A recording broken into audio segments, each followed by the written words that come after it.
أعوذ بالله من الشيطان الرجيم. بسم الله الرحمن الرحيم.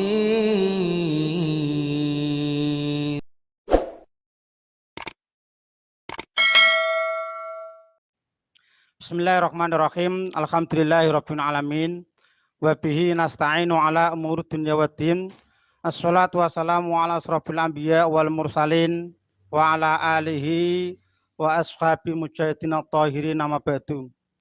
Puji syukur kita bacakan kepada Allah Subhanahu wa taala yang mana malam hari ini kita masih diberi kesehatan, diberi panjang umur sehingga kita bertemu kembali dalam kajian yaitu melanjutkan acara kemarin yaitu kupas tuntas acara tahlilan 3 hari 7 hari sampai seterusnya. Salat dan salam selalu kita sanjungkan pada baginda Nabi besar Muhammad SAW berserta keluarga, para sahabat dan para umatnya yang selalu berpegang teguh sunnah-sunnahnya sampai akhir nanti. Para kaum muslimin rahimakumullah di mana antum berada, kita lanjutkan yaitu seri kedua tentang kupas tuntas masalah acara tahlilan 3 hari 7 hari sampai seterusnya. Karena apa para kaum muslimin? Kemarin sudah kita bacakan beberapa kitab yaitu sampai 10 atau berapa kitab. Ini ada lanjutan supaya apa? Supaya nanti kita menjadi tahu semua kronologi atau masalah-masalah yang berkaitan dengan kematian. Supaya apa? Para kaum muslimin rahimahullah, kalau kita sudah bacakan semua nanti, kita harus berlapang dada, memang kenyataan inilah yang ada di kitab-kitab kita semua, yaitu kitab para ulama NU. Maka dari itu, sekali lagi, kami tidak ada tendensi apapun, hanya kami mengingatkan kepada kaum muslimin, para nahdiyin, kita pun juga sama. Maka dari itu, setelah nanti kita bacakan, monggo kita berlapang dada supaya tidak ada kecurigaan kepada teman-teman teman-teman Islam semua agar kita hidup rukun dan saling berpangku tangan untuk mengamalkan apa yang ada di kitab-kitab kita semua ini. Kita lanjutkan yang pertama yaitu kita bacakan yaitu Basul Masail ya, Basul Masail yaitu dari pembahasan Thorekoh, hasil kesepakatan muktamar dan musyawarah besar Jamiah Ahli Thorekoh Al-Mutabarah Nahdlatul Ulama tahun 1957 sampai 2005 Masehi. Dengan sambutan Rais Am PP Thorekoh Kiai Haji Habib Muhammad Lutfi Ali bin Yahya dari Pekalongan. Ini sudah permasalahan Thorekoh. Ada apa ini? Kita bacakan. Yaitu yang berkenaan dengan halaman 237. Sini ada pertanyaan dari musyawirin.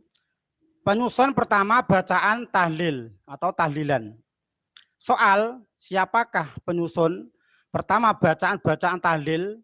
Yang bertanya adalah orang Pekalongan dan Magelang. J jawab, belum kita ketemukan ma'akad soreh tentang penyusun pertama bacaan tahlil itu. Ini kenyataan para kaum muslimin ya, di muktamar ini ya, di Thorekoh ini dikatakan bahwa semua jamaah, semua hadirin, saya ulangi lagi, belum kita ketemukan ma'akad soreh tentang penyusun pertama bacaan tahlil itu. Catatan, sebagian peserta muktamar menginginkan bahwa muktamar Jamiah Thorekoh di Madiun memutuskan bahwa perangkum susunan tahlil adalah Imam Al-Barjazi. Hal ini dikuatkan adanya beberapa masyayikh atau guru yang menerima sanad tahlil dari Syekh Yasin Al-Fadani Al-Maki sampai Imam Al-Barjazi. Namun tidak ada data-data yang cukup. Ini para kaum muslimin rahimakumullah, kenyataan kita mau simpulkan bahwa bacaan tahlilan ru'us tahlil yang dilakukan kaum nahdiyin khususnya kalau ada kematian, kalau ada akhol dan tahlilan itu di sini dikatakan bahwa sampai sekarang tidak ada yang menemukan siapa pertama kali yang membuatnya.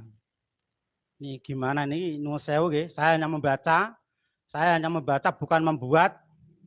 Di sini kitab ini atau buku ini mengatakan bahwa penyusun pertama bacaan tahlilan sampai sekarang tidak ada yang mengetahui. Dalam arti ilegal nih, ya.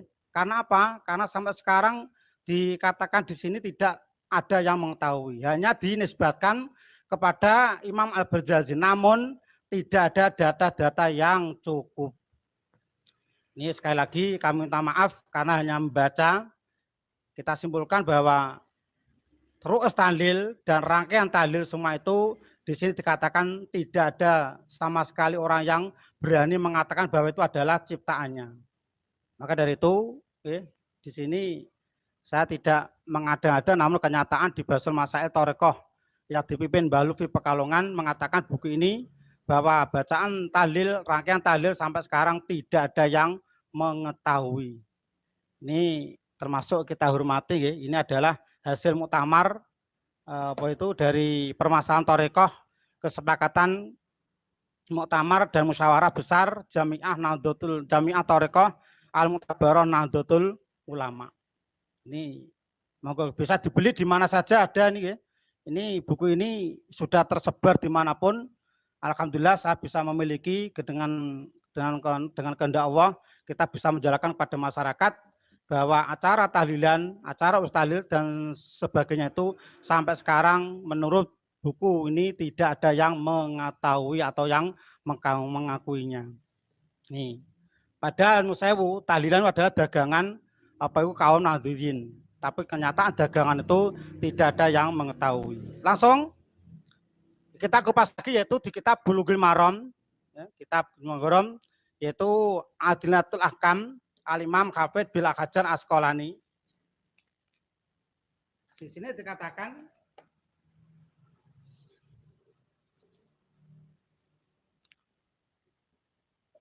bahwa dari hadis yaitu Bulughul Maram halaman 123.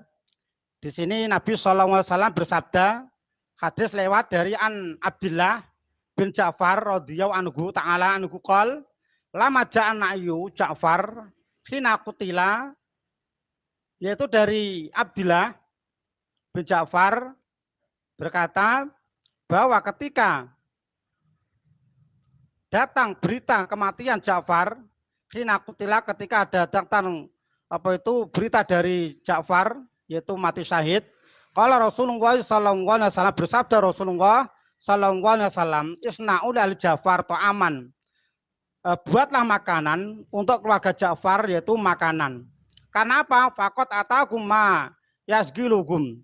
Karena sungguh datang kepada Ja'far yaitu kematian Ja'far yang saat itu keluarganya tersibukkan dengan kematian Ja'far, maka tidak bisa memasak masakan untuk keluarganya. Maka dari itu dari keluarga atau dari tetangga disuruh untuk memberikan masakan kepada keluarga Ja'far karena di keluarga itu tidak bisa memasak karena sibuk karena ada kematian. Ini yang disunahkan Rasulullah SAW, yaitu ketika kematian yang masak bukan orang yang tertimpa musibah kematian, tapi yang masak adalah tetangga.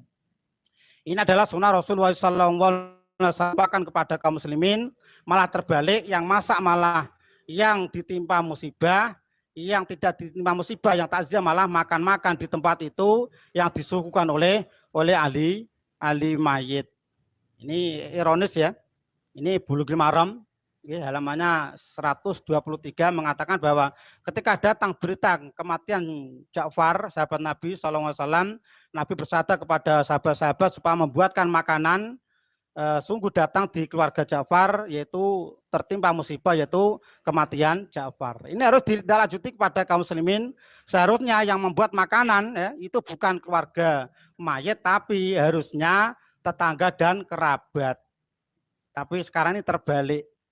Yang masak malah bukan dari tetangganya, tapi yang masak malah yang menderita kesusahan yaitu ahli mayit. Ini Bulughul Maram. Terus kita lanjutkan, yaitu di kitab Irsyadul Ibad. Kitabnya sampai segini, ya. Karena ngajinya terlalu lama sekali, kitabnya sampai morak-marik seperti ini. Yaitu kitab Irsyadul Ibad. Apa isinya? Kita gali, yaitu yang berkenaan dengan acara kematian Di sini dikatakan yaitu hadis halaman 32 dikatakan di sini wa yukrahu lamul julus laha wasu atau am ya juma'unan nas alai, dan dibenci wa yukrahu dibenci bagi orang yang bertakziah ya duduk-duduk di ahli mayit wasun atau am, dan dibuatkan makanan oleh ahli mayit ya juma'unas dan berkumpul para manusia. Jadi dibenci, syarat membenci bagi orang yang di situ ada kematian dan dimasakkan oleh ahli mayit dan semua orang berkumpul untuk makan-makan dalam acara itu. Ini tidak boleh dibenci oleh syarak. Selanjutnya, lama ruwiyah Ahmad bin Jarir Abdillah Al-Bajali, dari hadis dari Ahmad bin Jarir Abdillah Al-Bajali qala, berkata Abdillah bin Jali qala kunna naidul istima, kunna di zamanku naidul istima, berkumpul-kumpul ila ahli mayit, di ahli mayit, di rumah ahli mayit, wa sunato'am, dan disuguhkan masakan ba'da dafnihi, setelah matinya atau dikuburnya mayit itu, menan niyakah, itu termasuk dari niyakah atau meratap. Ini di kitab Tasbibat dikatakan bahwa acara duduk-duduk di kematian dan di situ disuguhkan makanan untuk dimakan orang yang berkumpul untuk memakan makanan itu, maka di sini dibenci. Ya. Dan hadis ini mengatakan bahwa di zaman sahabat Rasulullah SAW, dia berkata bahwa di zamanku, pada zaman sahabat, berkumpul-kumpul dari mayit dan dimasakan, disuguhkan masakan setelah dikuburnya mayit, maka itu termasuk niyahah atau meratapi mayit. Ada lagi para kaum muslimin rahimakumullah, dulu ya, kami belum memahami agama atau memahami kitab-kitab kami yang kami kaji, kami selalu ngayal kepada kiai kami. Itu setelah kami ngayal, kiai menuliskan dengan tulisan tangan sendiri kiai, saya diberi dalil nas dari kitab Barikotul Mahmudiyah. Kitabnya kita nggak punya karena saya beli di mana-mana tidak ada yang menjual. Di sini kiai kami menuliskan tulisan tangan sendiri. Saya dituliskan suatu nas yang sampai sekarang masih kita pelajari. Apa itu? Yaitu Barikotul Mahmudiyah. Ada keterangan abaqul bid'ah asrun. Seburuk-buruknya bid'ah itu ada 10. Jadi seburuk-buruknya bid'ah dalam beragama itu ada 10.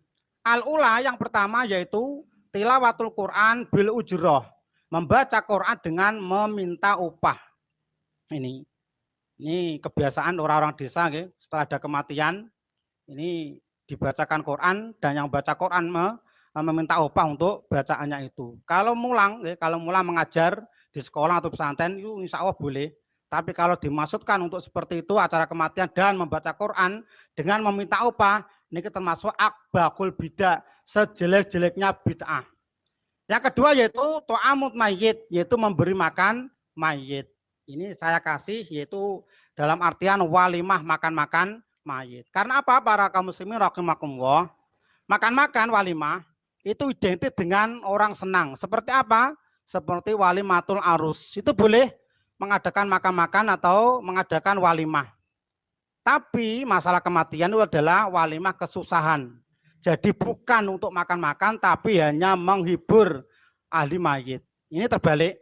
Jadi yang pasti makan-makan itu identik dengan orang yang senang seperti pengantin, seperti walimatul arus. Tapi kalau kematian, kalau orang yang membuat makanan disuguhkan untuk orang yang meninggal, orang yang bertakziah atau berkumpul-kumpul dengan memakan makanan di rumah mayit, maka termasuk akbakul bid'ah. Ini dulu saya ngayal pada kiai, wong Thailand kok gak entuk, kalian kok nggak boleh makan-makan, nggak boleh sedekah. Karena ada nas ini saya diam, karena saya diberitahukan kepada kiai bahwa kitab ini mengatakan seperti itu. Yang terakhir, yang paling fenomenal yaitu wal asyiru, yang nomor 10, nomor 1, nomor 2, nomor 10 saya lompati, yaitu al asyiru yang nomor 10.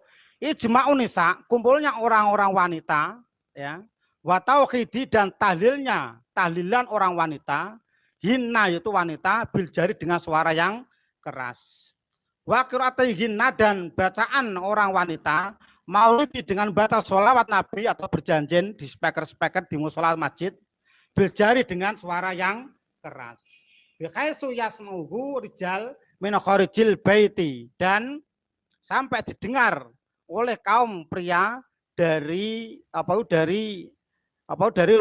luar rumah. Ini termasuk ya, dari keterangan ini bahwa wanita-wanita yang bertahlilan dan yang membaca maulidin Nabi berjanjian atau selawatan sampai suara dengan suara yang keras sampai didengar para laki dari keluar rumah ini termasuk akbahul bidah. Kurang mantap, ya, saya dikasih kiai dalil yaitu qala Rasulullah sallallahu alaihi wasallam layak balung wa ta'ala li sahibi bid'atin. Allah tidak menerima orang yang membuat bid'ah seperti itu, ya, kalimatnya ada bid'ah ini. Sauman puasanya, wala hajjan dan hajinya, wala umrotan dan umrohnya orang, wala jihadan dan jihadnya orang, wala sirfan dan sholat sunahnya, wala adalah dan sholat fardunya. Jadi Allah Ta'ala tidak menerima ibadahnya yang tercantum seperti itu. Yakhruju minal Islam minu bid'ati ati anhu minu ghairi syu'ur. Dan keluar dari Islam orang yang berbuat bid'ah seperti itu minu ghairi syu'ur tanpa dirasa atau tanpa diketahui. Ini bahaya para hadirin. Seperti apa? Khorojan salbian kama yakhruju sya'ra minal ajin. Yaitu seperti dedelnya suatu baju itu keluar baju atau benang yakhruju sya'ri minal ajin, keluarnya benang atau keluarnya rambut dari adonan roti. Tidak terasa orang yang melakukan bid'ah ya, seperti itu Allah tidak akan menerima ibadahnya. Ini hadis ini bertentangan.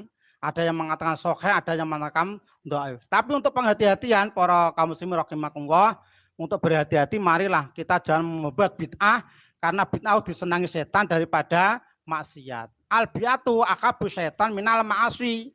Perbuatan bid'ah disenangi setan daripada maksiat. Karena apa?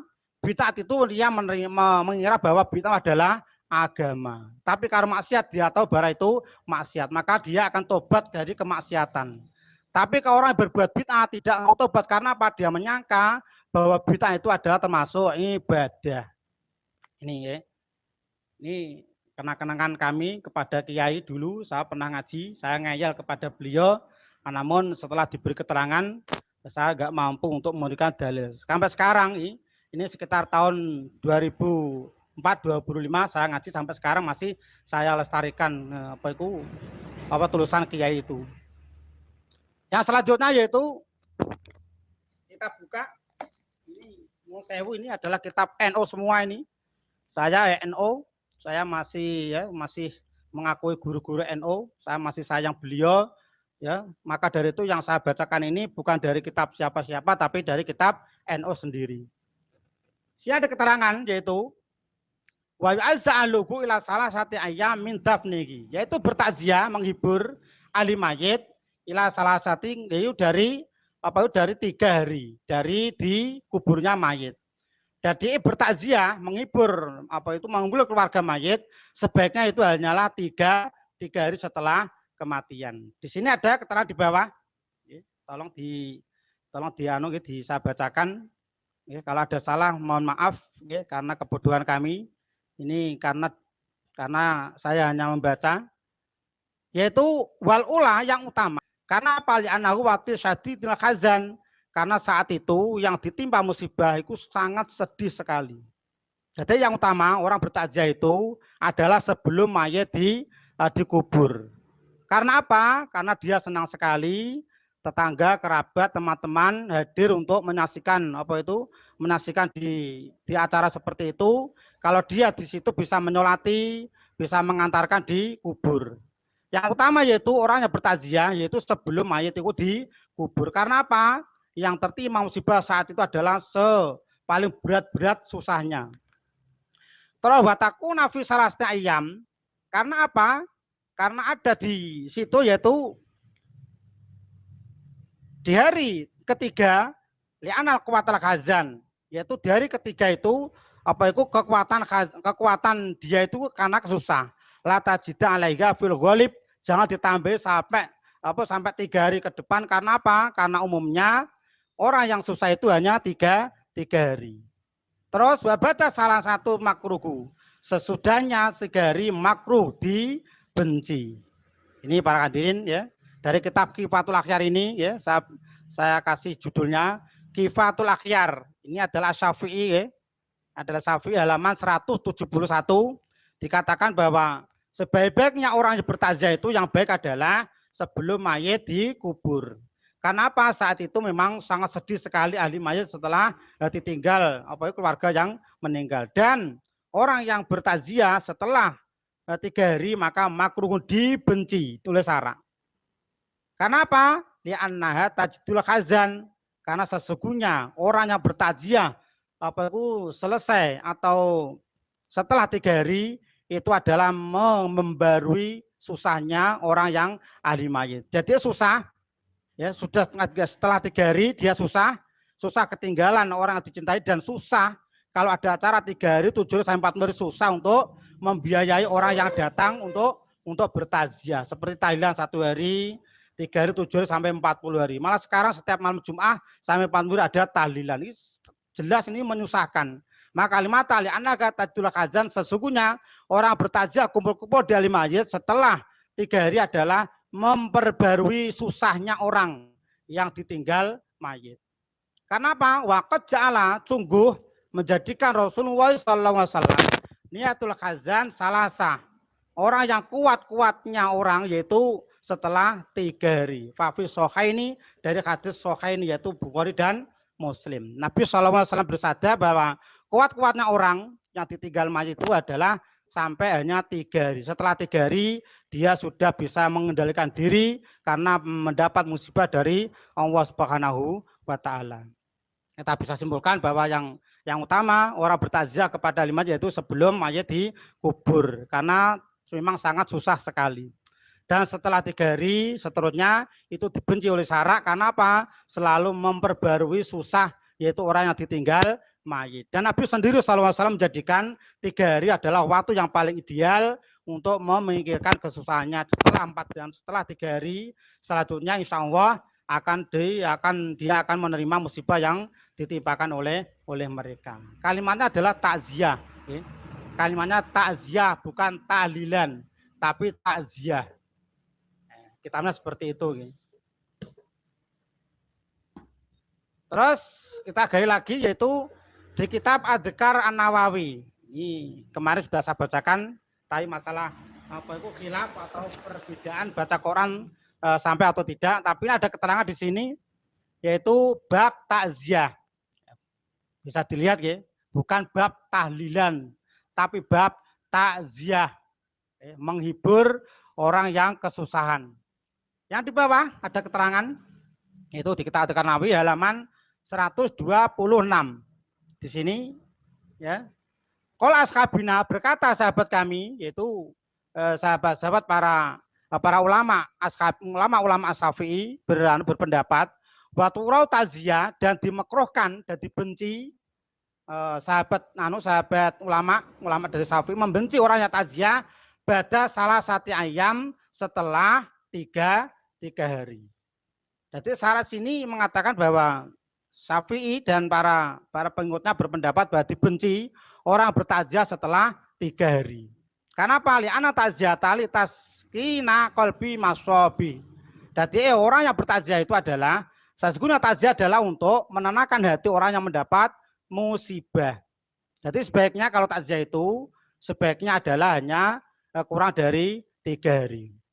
Terus ada lagi, sakunu qalbuku ba'da salasa fala tajadidul lagul khazan, yaitu karena apa? Tenangnya hati itu ba'da salasa, tenangnya hati orang ditinggal mati yaitu hanya 3 hari.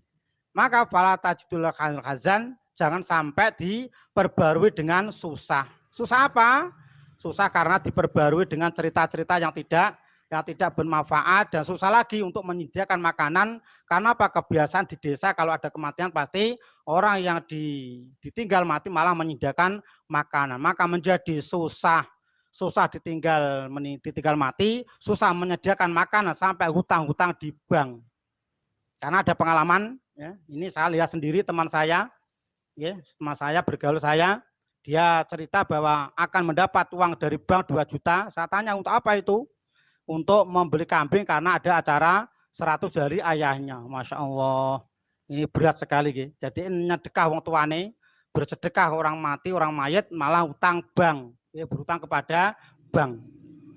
Ada lagi di sini bahwa acara seperti itu adalah min qabiqil muharramat, yaitu seburuk-buruknya dan diharamkan. Fainau karena apa? Mudasun, karena itu adalah diada-adakan. Jadi orang yang mengadakan acara duduk-duduk di kematian sampai 3 hari 7 sampai seterusnya itu adalah diada-adakan. Wasabata fi hadis sahih, itu termasuk ditetapkan di hadis yang sahih. Apa itu? Ingkulu mudasatin bid'ah wa kullu bid'atin dhalalah. Karena apa? Setiap yang diadakan adalah bid'ah. Bid'ah adalah keliru. Okay? Kalau bid'ah itu adalah, kalau di bidang alergi, bid'ah itu adalah perbuatan yang keliru, yang tidak disyariatkan oleh agama Islam yang kita cintai ini. Wa kullu bid'atin dhalalah, dan setiap yang keliru atau bid'ah adalah dhalalah, itu tersesat. Tersesat adalah berbuat tapi tidak mendapat apa-apa. Kaum muslimin rahimakumullah, ini ada lagi ajaran dari kitab Adhkar. Ayakulu, ya, orang yang bertakziah, fi takziatil muslim, takziah orang muslim, lil muslimi dan orang muslim. Jadi kita bertakziah, menghibur kepada orang muslim. Apa yang dibaca? Ini yakul dibaca apa itu? Adzamauhu ajaroka, wasana azaka, wa ghafara liman yitika. Ini bacaan yang ditinggalkan umat Nabi. Seharusnya, ya, ini adalah dari Syafi'i, mengatakan bahwa kalau kita bertakziah kepada orang yang meninggal, inilah bacaan yang harus dibaca. Adzamauhu ajroka, wasana azaka, wa ghafara limayyitika. Ya Allah, semoga Allah mengganjar atau Allah memberi pahala yang agung, yang besar kepada yang besar kepada yang menerima musibah, dan membaguskan balasannya, wa ghafara, dan memberi ampunan limayyitika, atau mayat mereka, yaitu mayat yang meninggal dunia. Ini adalah istilah dari ulama Syafi'i bahwa kalau ada orang yang meninggal dan kita takziah, makalah kita baca kalimat seperti ini. Adzamauhu ajaroka, wa ahsana azzaka, wa ghafara limayyitika. Ini ditinggalkan, gitu. Kita kadang-kadang nggak tahu, padahal tercantum di kitab NU atau kitab ulama kita sendiri, tapi kenyataan tidak diamalkan. Bahkan mengamalkan yang tidak-tidak, yaitu berkumpul-kumpul dengan mengadakan 3 hari, 7 hari, sampai 40 hari.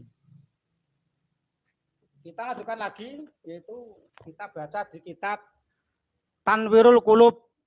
Tanwirul Qulub bab mayit. Sini ada keterangan, ya, kitab Tanwirul Qulub, yaitu masalah takziah. Bahusanu, dan disunahkan, ya, takziah, yaitu bertakziah alil mayit, yaitu di ahli mayit, qabla dafni, yaitu sebelum dikubur apa itu mayit. Jadi disunahkan bertakziah kepada orang yang ditinggal mati oleh keluarganya, yaitu sebelum mayit itu dikubur. Wa badau ila salasati ayam, dan seterusnya setelah 3 hari kematian. Jadi ya di sini katakan bahwa disunahkan bertakziah sebelum mayit itu meninggal. Karena apa? Kita bisa menyolati mayit, kita bisa mendoakan mayit dikubur, dan kita bisa mengiring mayit di dalam di perjalanan dikubur. Wa yaqulu, dan mengucapkan fi ta'ziyati, di dalam orang bertakziah. Apa ucapannya seperti itu? Al muslimin dan muslimin, jadi bertakziah kepada muslim dan muslim. Adzamauhu ajroka, wa asana azaka, wa ghafara limayyitika. Ya, jadi Allah, semoga Allah Ta'ala memberikan pahala yang besar bagi orang yang ditinggal keluarganya, dan membaguskan pembalasannya, dan dihapus atau diampuni segala dosanya mayat yang meninggal dunia itu. Inilah, ya, sunah-sunah yang harus kita ketahui di kitab-kitab kita sendiri, tata cara bertakziah kepada orang yang sudah meninggal.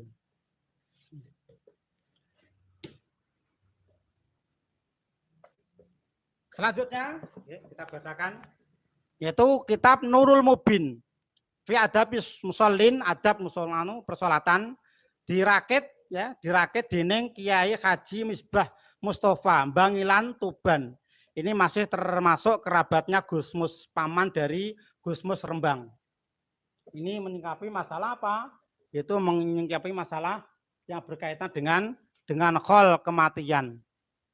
Saya bacakan dengan tulisan pegon, kita bacakan apa adanya, karena nanti kalau kita bacakan kita tidak mengada-ngada, tapi kita hanya membacakan kitab yang kita baca ini. Jelas ini ya. Nganake khol iku wis terkadang termasuk bid'ah. Ini yang berkata siapa? Mbah Misbah Mustafa dari Bangilan Tuban, paman dari Gusmus Rembang. Jadi nganake khol iku terkadang termasuk bid'ah. Karena bid'ah iku malam yuhat fi asir Rasul wala fi asir sahabat. Yang artinya laku agama kang ora ana terkenal ana ing zamane Rasulullah sallallahu alaihi wasallam utawa zamane sahabat. Jadi bid'ah adalah perkara agama yang tidak pernah dilakukan oleh Nabi sallallahu alaihi wasallam dan dilakukan oleh para sahabat sampai tabiin sampai imam yang 4 tidak pernah melakukan yang namanya khol. Terus keterangan lagi Syekh Abdul Qadir Jailani dawuh kaya kang kasebut ana ing kitab Manaqibe. Jadi Syekh Abdul Qadir Jailani dawuh ana kaya kang kasebut ana kitab Manaqibe, yaitu apa? Ittabi'u wala tabtadi'u. Ini di Manaqib pada Atiril, insyaallah Atiril 3 ada kata-kata seperti ini. Ittabi'u wala tabtadi'u. Artinya pun bisa anut sunnah Rasulullah sallallahu alaihi wasallam lan aja padha gawe bid'ah. Ini pesan dari Syekh Abdul Qadir Jailani. Jadi aja gawe bid'ah, aja apa anut marang Nabi, sunah Nabi, lan aja padha gawe bid'ah, jangan sampai membuat bid'ah. Anut sama Nabi, jangan sampai membuat bid'ah. Terus ana ing masalah iki penulis namung bisa ngaturaken kaidah agama ini. Apa itu? Idza daral amru baina kaunigi sunatan wa kaunigi bid'atan wajaba tarkuhu. Yen ana perkara kang dimamangake, ana perkara iku bisa kelebu sunah utawa bid'ah, wajib ditinggalake. Jadi kalau ada perkara agama yang disanyar itu bid'ah atau sunah, kalau dia ragu atau mamang, maka wajib ditinggalkan. Kejaba toko iku, ini ada PR dari kaum muslimin dan semua yang beragama Islam. Ada PR kejaba sangka iku upamane Kanjeng Nabi sallallahu alaihi wasallam dawuh, nuli dawuh, ya misbah, ya muslimun, kaum muslimin, la taj'alu qabri ida. Jangan kamu jadikan kuburku iki ulang tahun. Ya misbah, para kaum muslimin, kuburku ingsun aja sira dadiake ulang tahun. Ini sabda Nabi nih. Terus ada apa? Ada lagi aja nganakake ulang tahun, yaitu ulang tahun apa masalah khol. Nuli Pak Kiai Saridin dawuh lan rawuh lan dawuh. Ya misbah ya muslimun, la aqulu misla qauli Rasul, bal aqulu ya misbah ya muslimun. Dan ini ada perkataan Nabi SAW bahwa Nabi melarang untuk menjadikan kubur jadikan ulang tahun, tapi ada Kiai Misbah rawuh datang dan memberi dawuh kepada murid-muridnya atau kaum muslimin. Apa dawuhe? Ij'alu qabrida. Kaum muslimin, Misbah, aku tidak mau perkataan Nabi. Nabi berkata, la taj'alu qabrida. Jangan kamu jadikan kuburku ini ulang tahun. Tapi Kiai Saridin berkata, aku tidak berkata seperti perkataan Nabi. Aku berkata, ij'alu qabri ida. Jadikan kubur ini adalah ulang tahun. Ini artinya bahasa Jawanya, Misbah, kaum muslimin, aku moh dawuh kaya kang dawuh Rasulullah sallallahu alaihi wasallam. Balik aku dawuh, Misbah, muslimin, kuburku supaya sira gawe riyaya. Sira supaya nganake khol ana ing kuburku. Peringatan jasa-jasaku. Umpamane para kaum muslimin rahimakumullah di mana antum berada, ini PR kita semua. Umpamane ana kedadian kang kaya mengkene iki, penulis tentu taat marang Rasulullah sallallahu alaihi wasallam, ora bakal anut atau taat marang Kiai Saridin. Kalau ada PR Nabi mengatakan la tajalu qabri ida, jangan jadikan kuburku ulang tahun. Tapi Kiai Saridin mengatakan ij'alu qabri ida, jadikan kuburku ini ulang tahun. Kita milih mana? Nek Kiai Misbah milih anut Nabi, tidak anut Kiai Saridin. Ini kalau kita gimana ini? Kalau ulama kita sekarang gimana? Anut Nabi apa anut Kiai ini? Ini monggo dipikir sendiri ya. Maka dari itu tolong para kaum muslimin rahimakumullah, kita masih Islam, Quran sama, hadis sama, kitab kita juga sama. Mari kita amalkan ya. Mari kita amalkan apa yang diajarkan oleh para kiai, dan kita amalkan apa yang diajarkan Rasulullah Shallallahu Alaihi Wasallam dengan simpel, enak ya. Terus ada kelanjutan sedikit. Sakwise aku nulis teko kene, ana wong kang nyatakaken ora setuju, ya, bahkan nentang sebab hal iki aku dilakokake dening kiai lan wong ngalim sak tanah Jawa. Ini perkataan Mbah Misbah Mustafa ini. Dari kalau ada orang yang mengingkari, tidak setuju dengan perkataan Mbah Misbah dan dia malah anut kepada orang yang alim di tanah Jawa, maka Mbah Misbah menjawab, penulis jawab, aku duwe keyakinan yen kak dak tulis iku bener sebab apa ana dasare dawuh Rasulullah Shallallahu Alaihi Wasallam. Jawab Mbah Misbah Mustafa, aku punya keyakinan dan punya dasar karena dasarku dari perkataan sabda Rasulullah Shallallahu Alaihi Wasallam. Apa itu? La tajalu qabri ida, jangan jadikan kuburku ini ulang tahun. Wa fi riwayatin, setengah riwayat, la tattakhidu qabri ida, dan jangan jadikan kubur ini adalah ulang tahun. Maka dari itu ini adalah kitab fenomenal ya, kitab sampai sekarang ya, Busem, yaitu kitab Nurul Mubin, masalah persolatan diracik dikarang dari kitab itu adalah Mbah Misbah Mustafa dari Bangilan Tuban.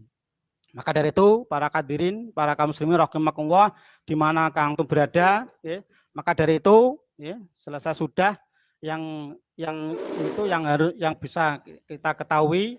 Maka dari itu kita dari jilid kedua ini kita bisa simpulkan, ya, kaum muslimin rahimakumullah, kita bisa simpulkan bahwa acara-acara itu, ya, semua yang kita bacakan seperti itu semua adalah kitab dari ulama NU. Kita simpulkan pertama yaitu kalau kitab punya sendiri, kitab ulama NU sendiri melarang semua. Ya, kalau kitabnya kita sendiri ulama NU melarang semua, lalu masih dilakukan, yaitu dilakukan dengan kegiatan seperti itu, lantas dalil atau kita apa yang dijadikan pedoman, dan malah memfitnah atau menuduh orang lain sesat karena tidak seperti mereka. Padahal apa, dagangan sendiri itu adalah dagangan yang palsu. Apa palsu? Tidak tercantum dari kitabnya sendiri dan sabda Nabi dan sabda dalam perkataan para ulama-ulama ahli sunnah wal jamaah. Dari kitab-kitab itu, dari sekian kitab-kitab yang menerangkan larangan membuat acara tersebut, semuanya itu adalah kitab para kiai ulama NU. Saya yakin semua ulama NU yang notabene ulama NU pasti memilikinya atau dia pasti menyimpan kitab ini. Pasti itu. Semua keterangan kitab NU tidak ada yang mengajarkan acara tersebut. Bahkan kebanyakan melarang.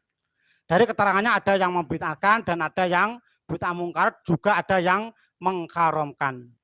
Kesimpulannya para hadirin, kesimpulannya bahwa bagi kaum Islam yang tidak melaksanakan acara seperti itu, bahkan itu yang dikatakan benar menurut agama, menurut kitab-kitab NU, menurut ajaran Nabi Shallallahu Alaihi Wasallam. Bagi orang Islam yang masih ngeyel, entah siapa yang dinut itu, pastinya ulama dewe, kiai dewe. Bagi orang Islam yang ngeyel melakukan acara tersebut, maka merekalah sebenarnya yang sesat atau melanggar ajaran Nabi dan para sahabat serta ajaran para ulama-ulama ahli sunnah wal jamaah. Maka dari itu para kiai NU, para guru kami, teman kami, ini semasa perjuangan, saya simpulkan bagi para ulama NU yang mempunyai kitab tersebut, yang tidak mau menjelaskan pada umatnya, justru malah mereka mendukungnya. Inilah kiai yang akan menyesatkan umatnya itu sendiri. Jadi para ulama, para kiai yang punya kitab ini tentunya tetap punya. Kalau tidak mau menjelaskan para umatnya, para orang awam, maka dialah ulama yang menyesatkan umatnya sendiri. Bahkan ada 2 dosa yang dilakukan kiai atau para ulama. Apa itu?